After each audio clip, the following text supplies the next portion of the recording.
Mi ex volvió a mi vida diciendo que tenía un hijo mío. Pero lo peor no fue eso, sino lo que hizo para obligarme a ser el papá perfecto a la fuerza. Nunca he sido de escribir cosas así, pero ya no sé dónde meter todo esto sin explotar, porque cada vez que intento contarlo en voz alta alguien me corta con un seguro fue un malentendido o un bueno, es que las mujeres pasan por mucho o el clásico, si es tu hijo, te toca, y yo no estoy discutiendo eso, yo no estoy huyendo de responsabilidades reales. Yo estoy tratando de sobrevivir a una persona que decidió que mi vida le pertenecía y que podía reescribirme como personaje secundario en la historia que ella inventó.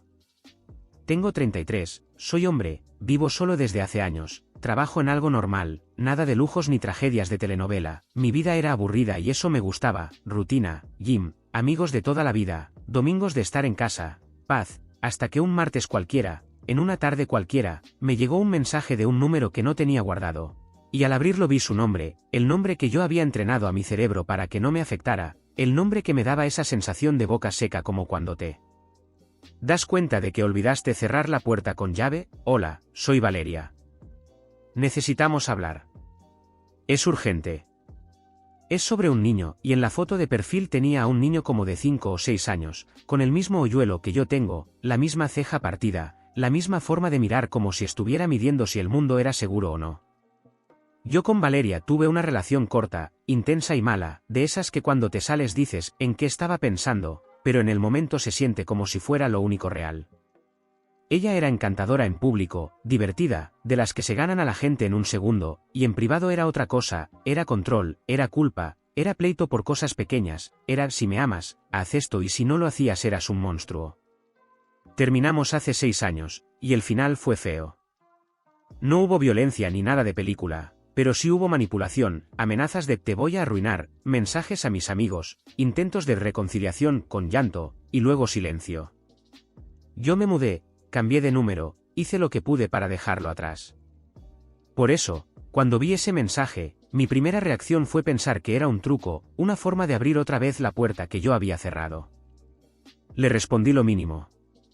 ¿Qué niño? Y ella contestó casi de inmediato, como si hubiera estado esperando con el teléfono en la mano, nuestro niño. Se llama Mateo. Tiene 5. Y sí, es tuyo.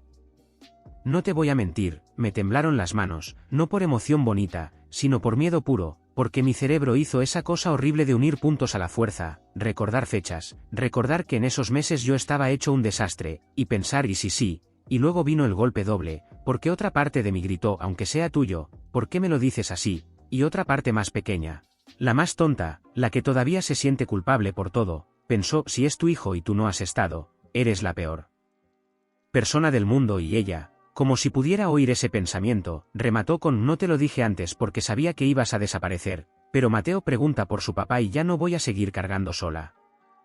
Quedamos en vernos en un lugar público. Yo no quería que supiera dónde vivía, ni siquiera quería que supiera en qué zona estaba, porque con Valeria la información es munición. Llegué temprano, me senté donde pudiera ver la entrada, como si fuera un paranoico, y sí, lo era.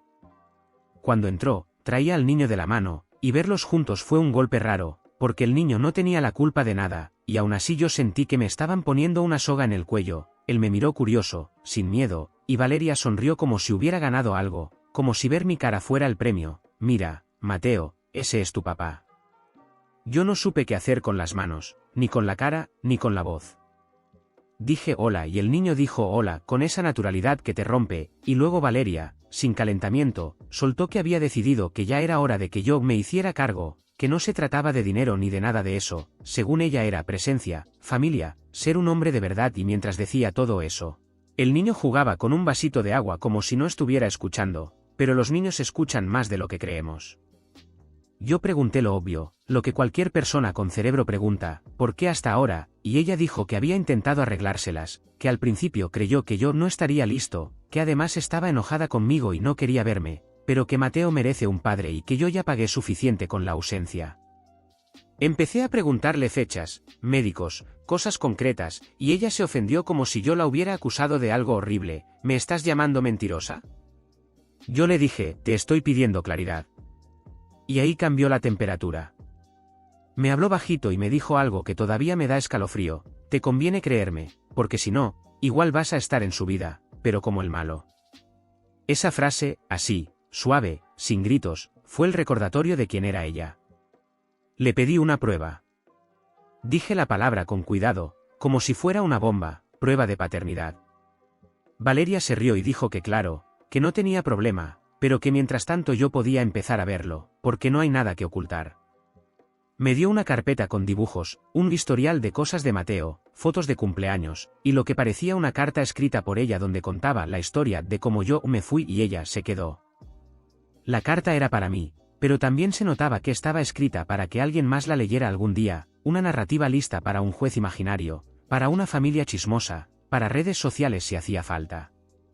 Acepté ver al niño, porque, ¿cómo no? Porque aunque no estuviera confirmado, yo no podía verlo como una estrategia, yo lo veía como un niño que podía ser mío, un niño que no eligió a su mamá ni su contexto.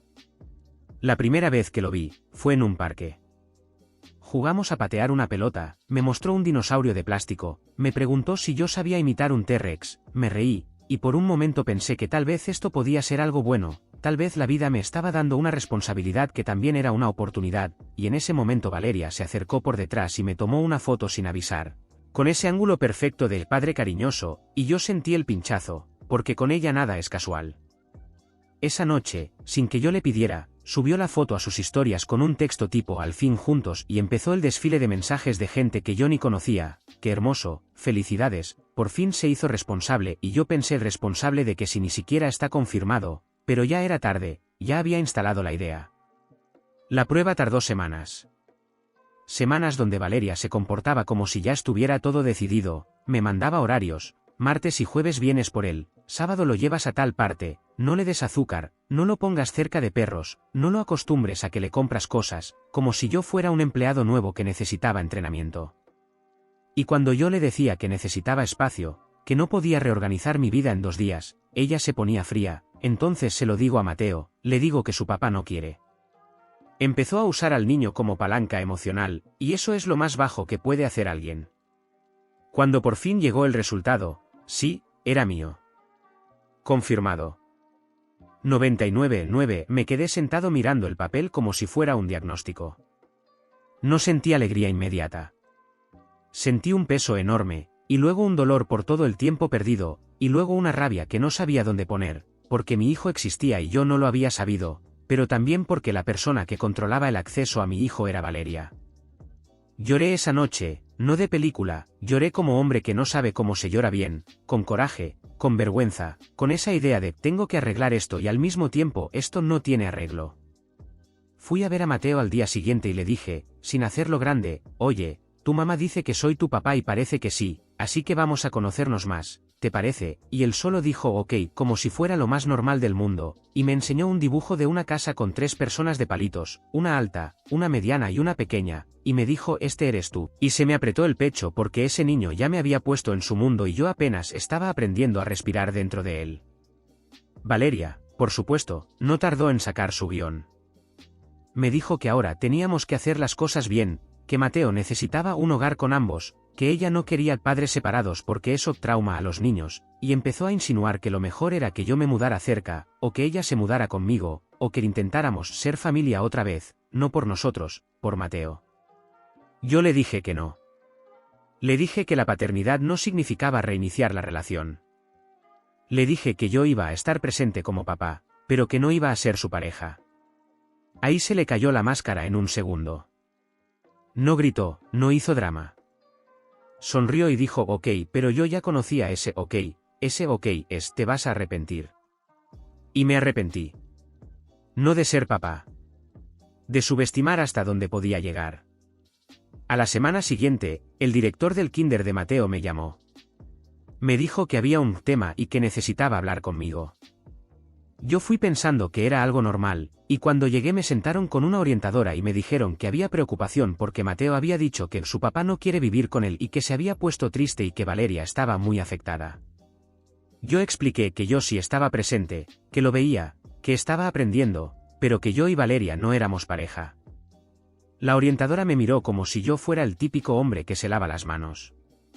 Esa misma tarde me llegó un correo de Valeria, no voy a permitir que lo dañes. Si no vas a ser familia, entonces vas a ser visita. Y ahí empezó la guerra. Ella empezó a restringir el acceso. Un día me decía que sí podía verlo, otro día me decía que estaba enfermo, otro día que tenía la actividad, otro día que no se sentía cómodo. Empezó a pedir que las visitas fueran solo con ella presente, como si yo fuera un extraño peligroso. Yo intenté mantener la calma por Mateo. Le mandaba mensajes neutrales, solo dime a qué hora lo veo, puedo pasar por él, puedo llevarlo al parque, y ella contestaba con frases que parecían de manual de víctima. Me das miedo cuando te pones insistente, no voy a discutir contigo, Mateo no es un paquete. Y lo peor, lo que me hizo darme cuenta de que esto iba a ser peor que cualquier pleito, fue cuando un día llegó a mi trabajo, sin avisar, con Mateo en brazos, llorando en la entrada, y empezó a decir en voz alta: por favor, deja de amenazarme, solo quiero que seas un buen padre. Y yo me quedé congelado porque era una escena montada, con público, con testigos, con la intención de construir una versión de mí. Mis compañeros la veían, algunos me miraban raro, el guardia le pidió que se retirara, ella lloraba más, y Mateo se aferraba a su cuello sin entender por qué su mamá se estaba rompiendo. Esa noche, cuando me temblaban las manos otra vez, entendí que no podía manejar esto solo con buena voluntad. Necesitaba estructura. Necesitaba un acuerdo formal. Necesitaba proteger a mi hijo y protegerme a mí. No por orgullo, sino porque si Valeria controlaba el relato, yo iba a terminar convertido en el monstruo oficial aunque yo estuviera haciendo todo bien. Empecé a documentar. Mensajes, horarios, cancelaciones, capturas, notas, todo. Y sí, suena frío, pero con alguien así, la memoria se vuelve arma en tu contra. La gota llegó cuando Mateo me llamó desde el teléfono de Valeria un domingo y me dijo: ¿por qué no vienes? Y yo le dije: no estás listo, y él dijo: mamá dice que no quieres. Sentí la sangre subirme a la cara. Le pedí a Valeria hablar y ella se rió y dijo: yo no le digo nada, él solo entiende. Mentira. Mentira descarada. Ahí fue cuando decidí que iba a buscar custodia compartida real, no porque quisiera quitarle el niño, sino porque yo no iba a permitir que mi relación con mi hijo dependiera del estado de ánimo de una mujer que usaba a un niño como herramienta. Y cuando Valeria se enteró de que yo estaba moviéndome para formalizar, sacó su carta favorita: convertir todo en una acusación. Dijo que yo era inestable. Dijo que Mateo se ponía raro conmigo. Dijo que él tenía miedo. Dijo que yo la acosaba. Y como ella es encantadora, como ella llora bonito, como ella sabe exactamente qué palabras activar en la gente, empezó a armar su red. Vecinas, maestras, familiares. Un día me enteré de que había publicado en un grupo privado de mamás algo como: ¿qué haces cuando el papá de tu hijo es un narcisista manipulador? Y sin decir mi nombre, me describía a mí, y había decenas de comentarios diciendo que me denunciara, que me alejara, que protegiera a su bebé. Yo me sentí en una pesadilla, porque yo solo quería ser papá, y de pronto era villano en una historia que yo no escribí. Actualización 1. Pasaron 2 semanas desde que Valeria supo que yo quería un acuerdo formal y la situación explotó de la manera más tóxica posible, y lo peor es que todo se dio en una especie de niebla donde yo tenía que actuar como si fuera el hombre más calmado del mundo mientras por dentro me estaba desmoronando. Porque la línea más fina que aprendes con alguien manipulador es que cualquier emoción tuya se convierte en prueba de tu culpabilidad. Si te enojas eres agresivo, si lloras eres inestable, si te defiendes eres narcisista, si te callas es porque escondes algo. Así que yo me volví una estatua, amable, medido, casi robótico, mientras documentaba todo como si estuviera haciendo un proyecto de universidad sobre cómo destruirle la vida a alguien con sonrisas. Un martes me llegó un mensaje del kinder citándome de nuevo, esta vez no como queremos hablar sino como es importante, y cuando llegué, en lugar de la orientadora estaba una trabajadora social externa, no sé si por protocolo o porque Valeria ya había tocado puertas, y me dijo que habían recibido una preocupación sobre el bienestar emocional de Mateo después de las visitas conmigo. Yo pregunté qué tipo de preocupación y ella me dijo cosas vagas, que si pesadillas, que si llanto, que si frases como no quiero ir, y ahí yo supe que era Valeria construyendo el caso, porque Mateo conmigo estaba bien, se reía, jugábamos, comíamos helado, veíamos caricaturas, y sí, a veces se ponía triste cuando se iba, pero eso es normal en un niño que está conociendo a su papá de golpe, no es miedo, es transición, es confusión, es adaptación, y yo lo dije con calma, y la trabajadora social me miró como si yo fuera un discurso aprendido. Lo más duro fue que me pidió espacio para hablar con Mateo sin mí, en la escuela, Y yo acepté porque, ¿qué más haces? Si dices que no eres sospechoso, si dices que sí sientes que lo entregas, así que dije que sí, y esa tarde, cuando recogí a Mateo en la salida, él venía con la cara rara, no triste, rara, como cuando un niño repite una frase que no entiende, y me dijo, papá, tú eres malo, y yo me quedé sin aire. Le pregunté por qué decía eso y me dijo, me preguntaron si tú me haces sentir feo. Y yo sentí una rabia tan grande que me dio miedo sentirla, porque lo último que quiero es que mi hijo sea el campo de batalla de los adultos, pero ya lo era, y no por mí. Esa noche Valeria me mandó un audio larguísimo, llorando, diciendo que ella solo quería proteger, que yo no entendía porque yo no fui el que estuvo cargando todo, que ella estaba agotada, que Mateo no era un experimento para mí, que yo llegué tarde, y que si yo quería pelear ella también podía, y remató con algo que me heló, yo tengo más credibilidad que tú, porque yo soy su mamá. Ahí entendí la verdadera dinámica, no era sobre Mateo, era sobre control, sobre poder, sobre quién decide la narrativa. Decidí hablar con un mediador familiar, porque antes de meter esto en tribunales yo quería intentar lo mínimo civilizado, y también porque quería que hubiera un tercero, alguien neutral, alguien que escuchara a Valeria decir ciertas cosas, porque frente a mí se cuidaba, pero frente a terceros se le escapaban los colmillos cuando no conseguía lo que quería. En la sesión, Valeria llegó perfecta, peinada, voz suave, triste pero fuerte, dijo que estaba abierta a cooperar pero que le preocupaba que yo fuera inconsistente y que por eso ella prefería que las visitas fueran solo en presencia de ella por un tiempo, para transición. Yo dije que entendía transición, pero que yo quería tiempo real con mi hijo, no visitas vigiladas sin motivo, y el mediador le preguntó si había algún incidente concreto de riesgo. Valeria se quedó en silencio, hizo esa pausa dramática y dijo, no puedo hablar de eso sin llorar y empezó a llorar. Adivina qué pasa cuando una mujer llora en un tema de niños y un hombre se mantiene serio. ¿Exacto? El hombre se ve frío.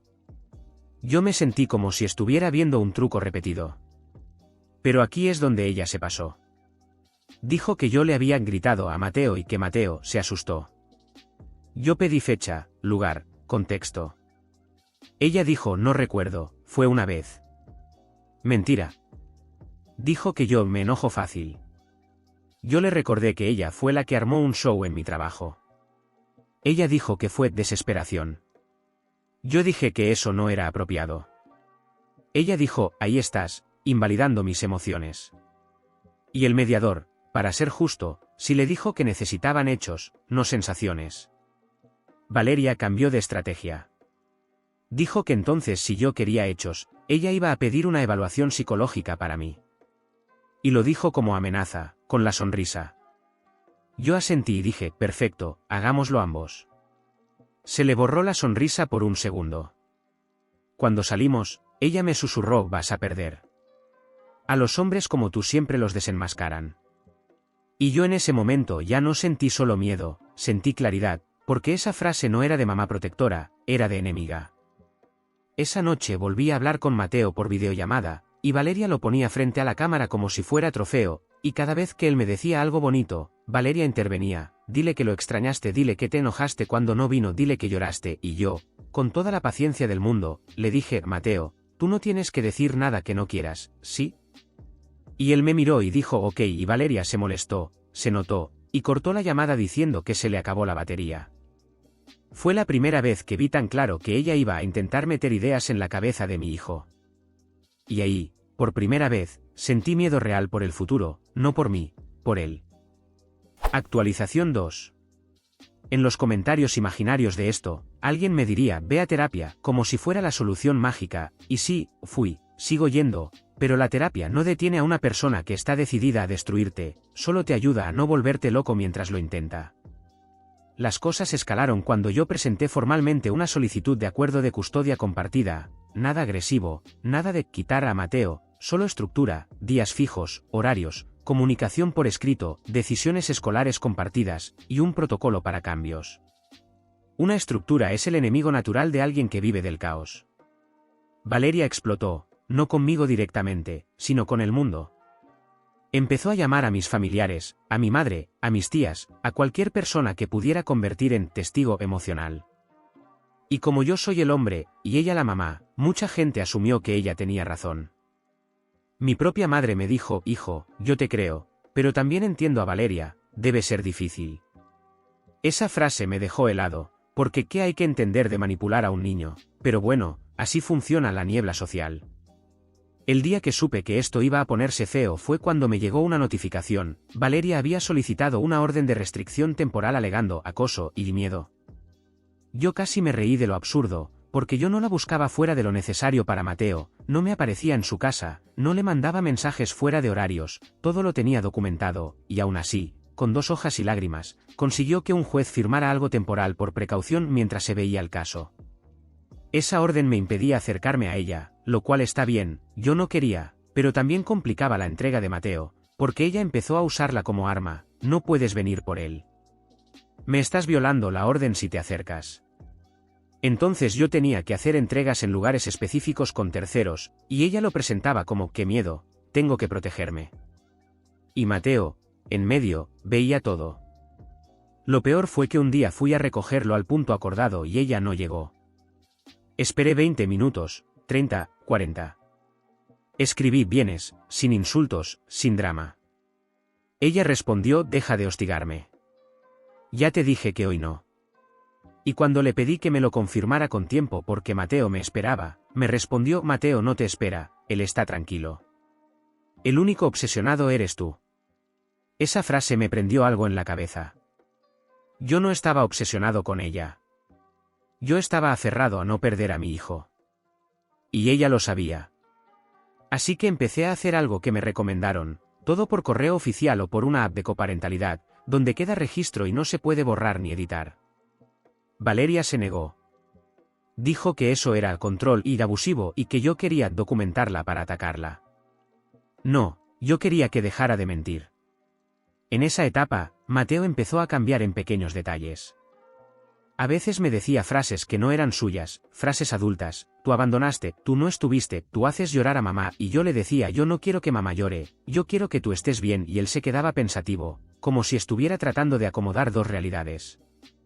Mi terapeuta me dijo algo que me dio dolor: no intentes desmentir a la madre frente al niño como si fuera debate. Solo sé constante, seguro, y hazle sentir que contigo no hay guerra. Y lo intenté. Pero es muy difícil cuando la guerra se cuela en cada frase. En la primera audiencia, Valeria llegó con carpeta, con fotos, con testigos que en realidad eran amigas suyas que jamás me habían visto con Mateo, pero estaban ahí para decir que ella estaba asustada. Yo llegué con capturas, registros, horarios, mensajes donde ella cancelaba, audios donde me amenazaba con la narrativa, incluso el vídeo de seguridad de mi trabajo donde se ve que ella armó el show y que yo no hice nada. Aún así, el juez nos miró a ambos con la cara de otra pareja peleando, y eso es lo que más me frustró, porque no era una pelea de exes, era una lucha por la salud mental de mi hijo, por su estabilidad, por no ser instrumento.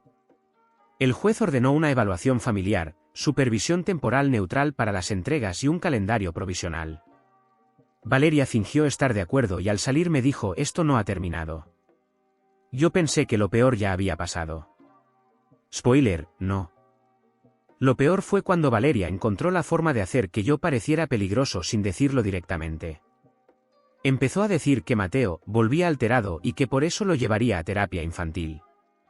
Eso, por sí solo, no es malo, al contrario, pero ella lo presentó como necesito que un profesional documente lo que pasa.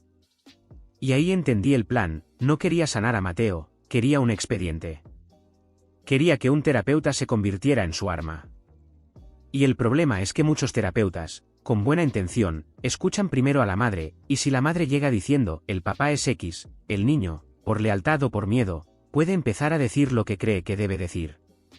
Y yo, desde afuera, solo podía ver cómo se construía un relato. Actualización 3. Un viernes me llamaron de la escuela y me dijeron que Mateo no había llegado. Valeria no lo había llevado. Yo entré en pánico. Llamé a Valeria y no contestó. Escribí por el canal oficial y no respondió. Llamé a la trabajadora social asignada por el juez y tampoco contestó porque era viernes tarde. Me fui directo a la casa de Valeria, pero recordé la orden de restricción temporal. Si me acercaba podía volverse prueba de acoso. Entonces hice lo único que podía: llamé a emergencias y reporté que mi hijo estaba desaparecido según su rutina escolar y que su madre no respondía. Fue horrible, me sentí como si estuviera traicionando, pero era mi hijo. No podía quedarme cruzado de brazos. 2 horas después, Valeria me llamó llorando diciendo que yo era un monstruo, que Mateo estaba con ella en casa y que lo había dejado porque se sentía mal y que yo estaba exagerando y que cómo me atrevía a enviar policía. Lo dijo como si yo fuera el loco. Yo le pedí hablar con Mateo por videollamada. Ella dijo que estaba dormido. Le pedí una foto con fecha.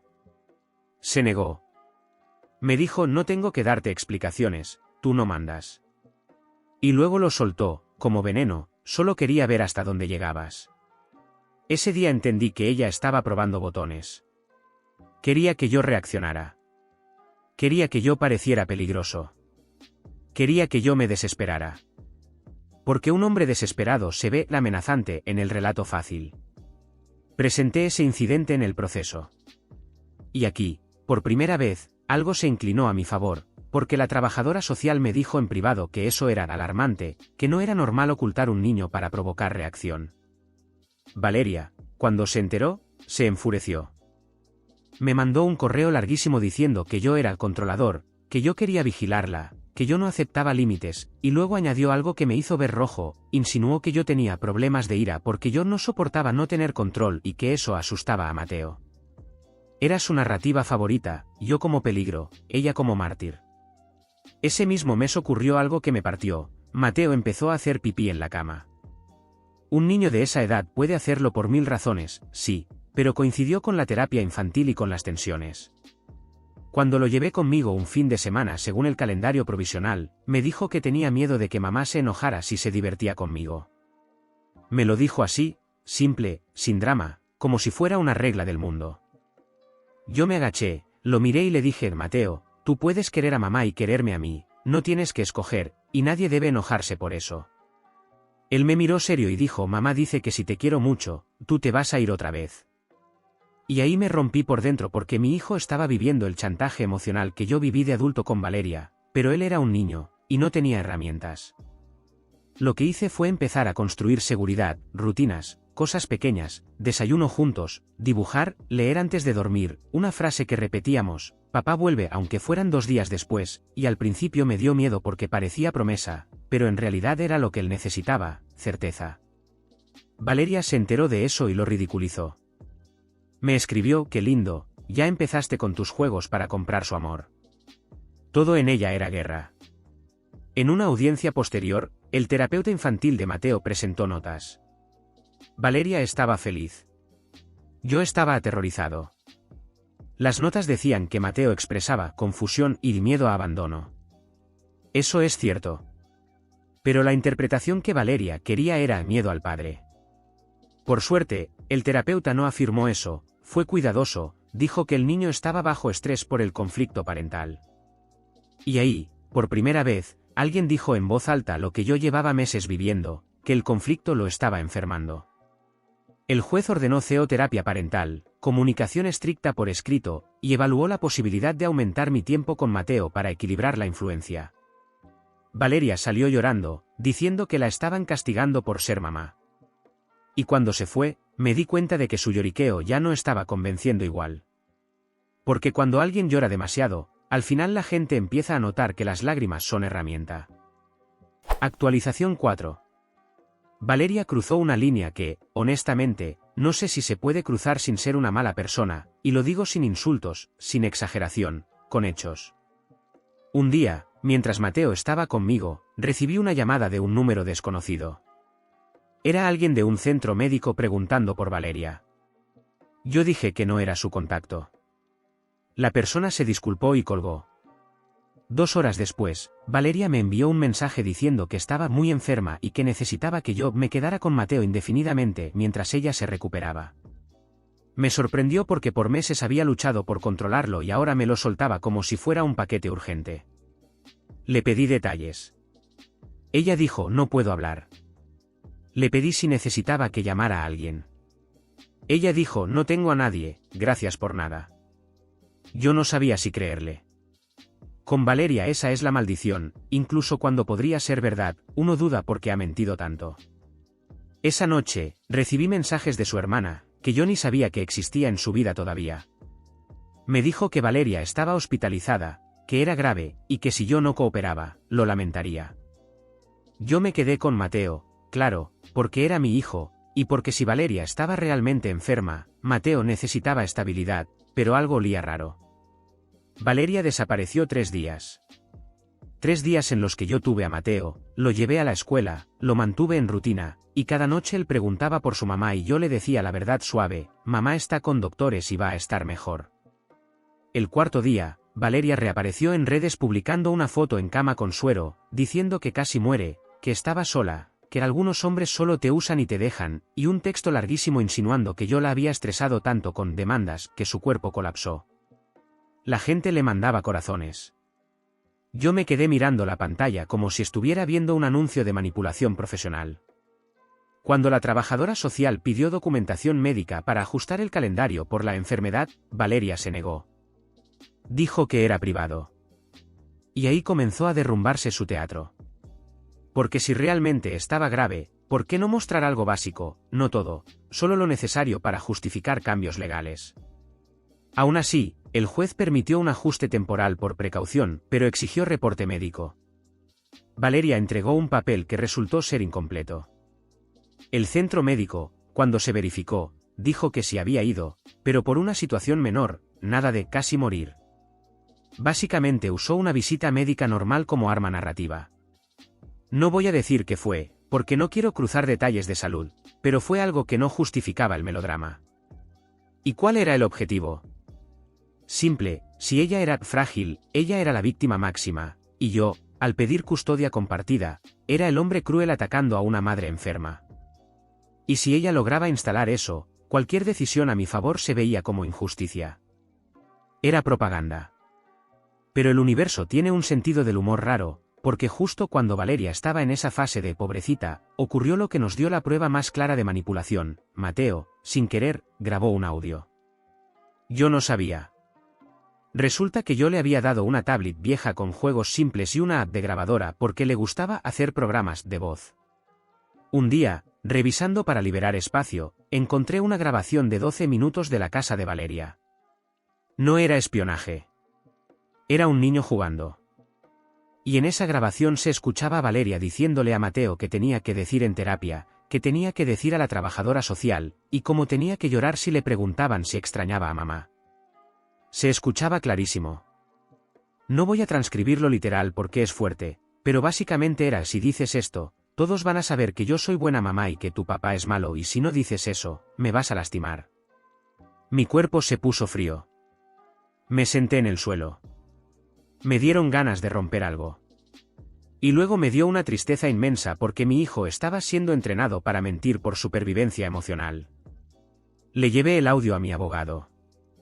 Sí, ya tenía uno porque esto ya era serio. El abogado me dijo algo que no olvidaré: esto cambia el caso.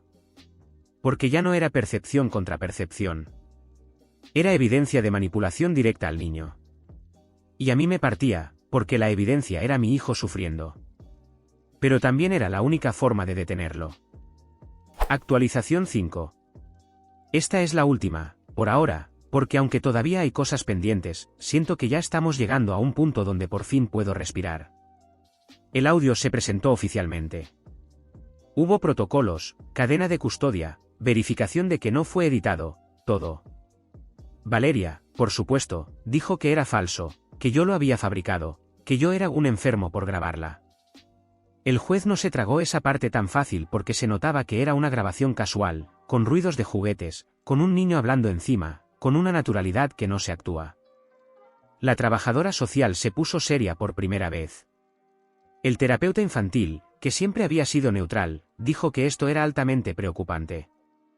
Y Valeria, por primera vez, se quedó sin guión, porque su arma era el relato emocional, y cuando hay evidencia, el relato se vuelve ruido. No te voy a decir que gané porque esto no es un concurso.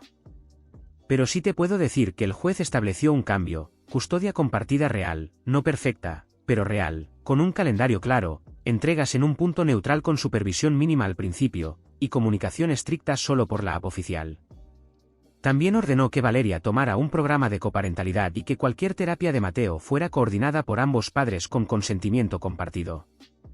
Lo más importante, el juez dijo en audiencia algo que Valeria no esperaba escuchar, que el interés superior del niño incluye protegerlo de instrumentalización emocional, venga de quien venga.